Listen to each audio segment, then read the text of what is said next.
ভাইরা আসসালামু আলাইকুম। আসন্ন জাতীয় সংসদ নির্বাচনে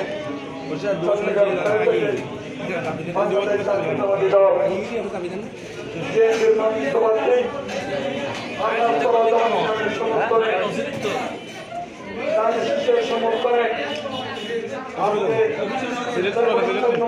যারা যেভাবে নিজের আমি সবাইকে শুভেচ্ছা ও অভিনন্দন ধন্যবাদ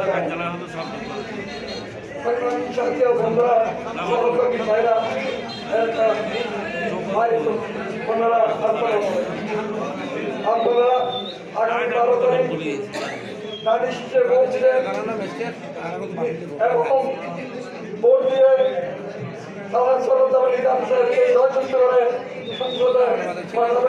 এবং এলাকার উন্নয়নের জন্য আমাকে বলছেন এই আমার বক্তব্য আমি এখানে শেষ করলাম। আল্লাহ